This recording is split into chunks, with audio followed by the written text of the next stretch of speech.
Well, we had a little snowstorm roll through. We've already got it cleaned up and out of the house. And matter of fact, it's pretty much melted. It is gone.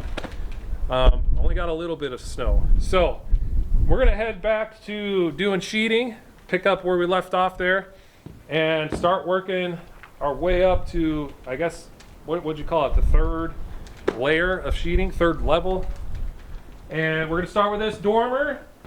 We gotta put 2 sheets on that. We're gonna do these 2 little dormers in the bedrooms, and we're gonna sheet this back wall as well. We're not gonna do it completely, but mostly we'll be like 95% sheeted, except for the main wall. We'll do that when we work our way that way with the roofing system. That's what we wanna get started on in this video. And we wanna start on the back end of the house. We got a lot of rafters that got to go in, and the look we're going for is a cathedral ceiling look in these 2 bedrooms and in the main area of the house, which is just, it's a big area. This is going to look really nice. With that, let's go ahead, get the backhoe fired up, because I think that has been working good for us, and start putting some sheets on.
We have finished our sheeting, as much as we're going to do for now at least. We ended up cutting out this back window you saw, and that finished off this dormer over here. There was just a little section left.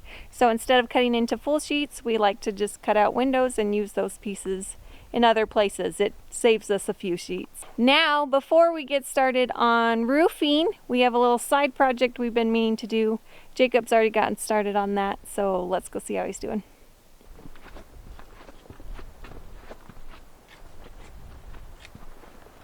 How's it coming over here? Cleaning up a little bit. I'm just getting started on fixing another leak. You guys know this backhoe's a little old. It's like a 98, I think. And, you know, they get leaks here and there. So far, it's only been hoses, except, well, until now. We got this hydraulic leaking here right around the seal where this, what is this called? I don't know, ram, rod, goes in and out. I don't even know the names of parts, and I'm working on it. So we got a leak here. If you look real close, you can see there's a little drip right there, and it's just been dripping down onto here and sliding down and making a mess. It's not a serious leak, and I've been meaning to fix it for a while, so now I'm doing it. This is gonna go real quick for you. I don't know how long it's gonna take for me, but I gotta get this thing off, pull that out, switch out all the little parts, and put it all back together.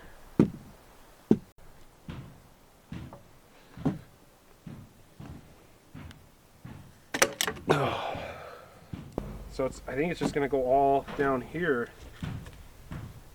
I don't know if we're gonna be able to catch this, but do your best. Grab the bucket. Okay. Like angle it that way, you think? Well, I don't think it's gonna even come into there. Oh. I think it's gonna go on the outside here. Oh. I don't know how. I don't know. I'll hold the bucket. Yeah, I think it's gonna go down the back, but there's probably no way to catch it. I don't know. Just. We'll find out. Yeah.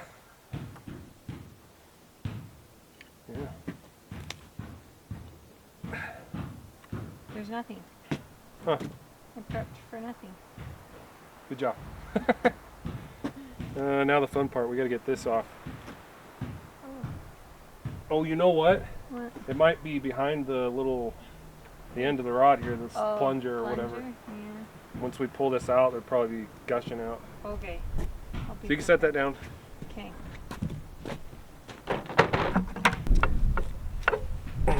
Oh, there goes that one. You should probably just put gloves on, huh? Alright. Just caught on something. Okay. Oh! Oh gosh. Yeah, that's it. Oh, what are you doing?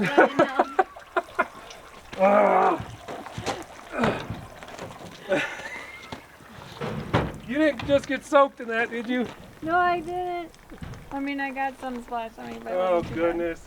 Look, I caught a cup instead of A a cup? gallon. I'm just kidding. It was more than a cup, but most of it's on the ground.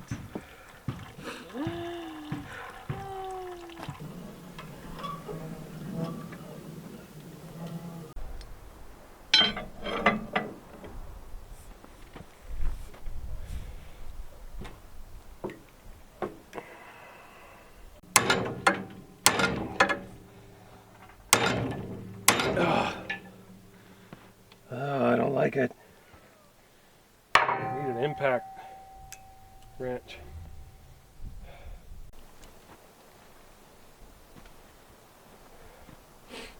That didn't work. Nope. Broke the vise base. And now it's in the dirt. Yep. Smashed my thumb a little bit. I think it's okay. Oh, we need backup.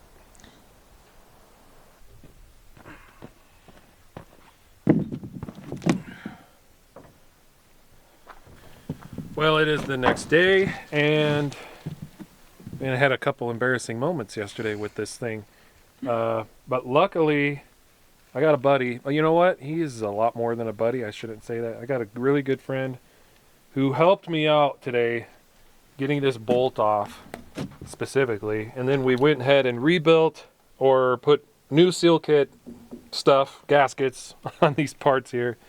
This bolt was so stuck on. Not only did we use his giant impact wrench, but that didn't even work, and he heated it up with a torch, and then the impact wrench popped it right off. So this is not a joke. This thing is tight. Now, the seals are what you see here on this piece, and then there's a bunch of seals inside this one and a couple on the outside here. Here's all the old ones. There's a bit to these parts, but it's done. It's ready to go back on. And man, I'm just grateful for everyone that helps us out, you know. And I would say his name, but he'd probably kick me in the shin or something if I said any more than I have. So we'll just leave it at that. Let's pop this thing back on here. It should go on as easily as it came off, and we'll be back in business.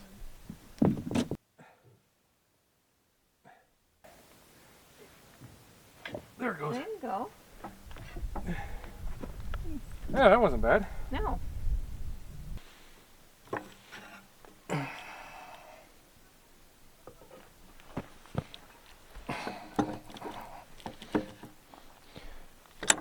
There it goes.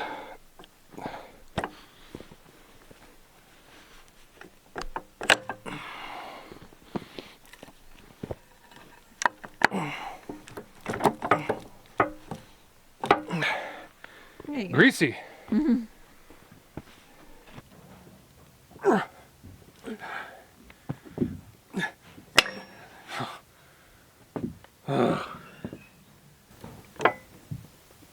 There we go.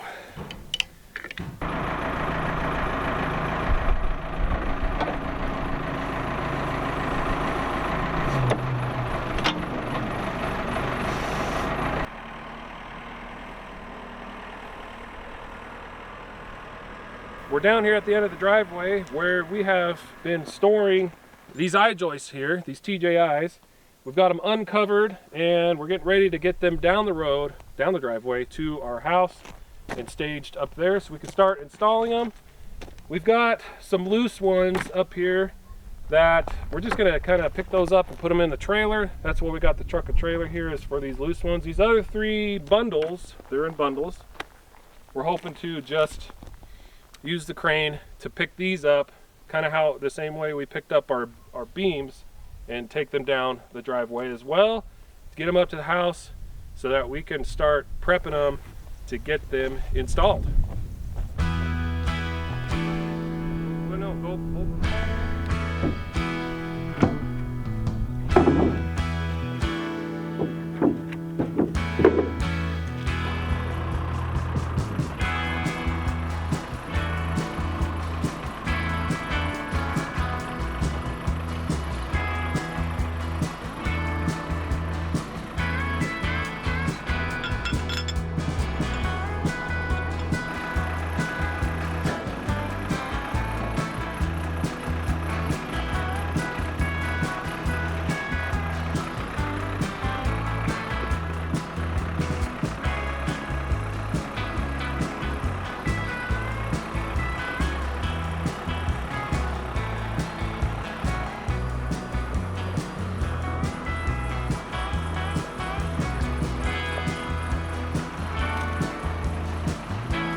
got it?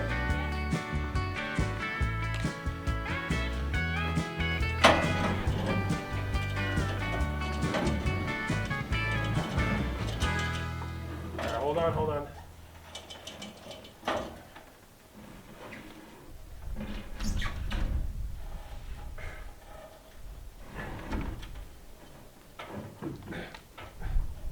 Sure. What am I doing? Just hold it right there. Okay.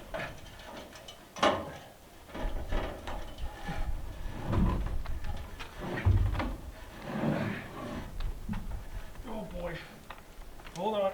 You got a good grip? Yeah. Okay, now I'm doing good.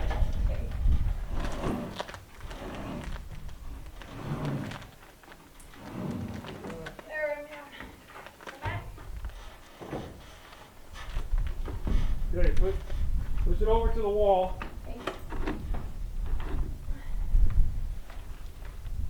Probably right up there, fine. Okay. So how's that cut look? Beautiful? Really? Yeah. Like the sound of that. Yeah. Okay, so it's pretty much the same. 30, yeah, I mean, a 12/8 pitch, it's 33.7 degrees. That's basically what we got. So we've got our first TJI. It's just mocked up. It's got to come back down.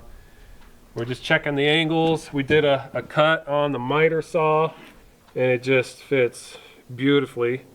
Now what we need to do is get a triple top plate going with a bevel on it to match this angle at 33.7 degrees.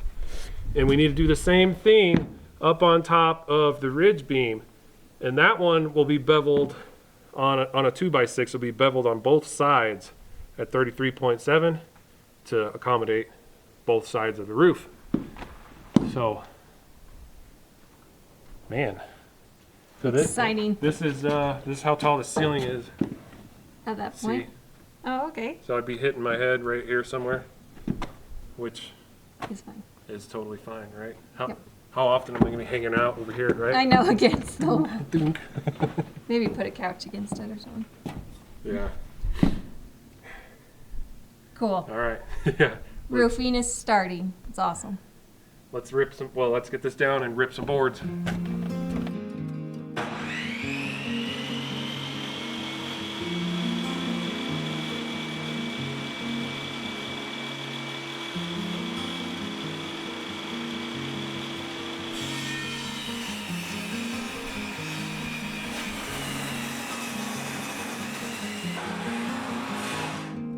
This is not going well. No, it doesn't seem to be.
Oh, I forgot.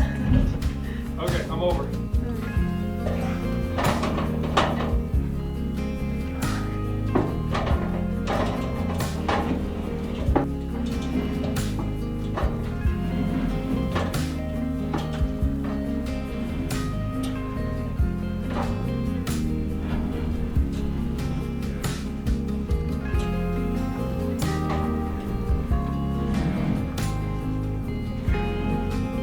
Okay, comes in. Yeah, a little bit. Got it? Yep.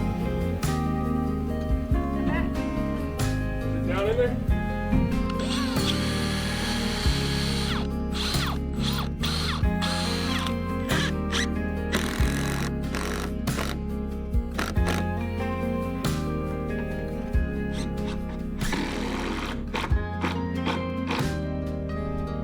Okay, the first rafter's installed, and it is sitting flat on our beveled 2x6s. I got some beveled little blocks up there, and it surprised me when both ends are sitting flat. We did good on cutting these things. We had a little bit of a struggle with it.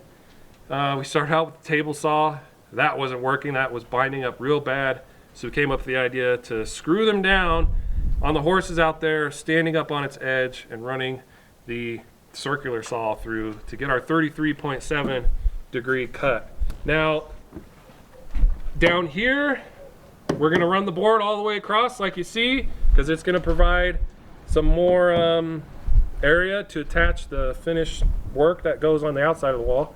On the ridge beam, it's not needed. We don't need to go all the way down, which is great because it's a lot of work cutting these bevels. It takes time.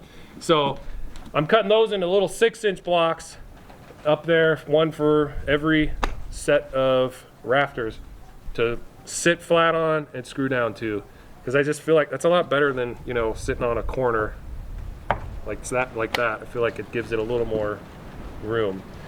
Now, there's a reason that we're starting there and we're doing this middle section. That's because I misunderstood the prints a little bit. I wanted to start at the end where the dormer is.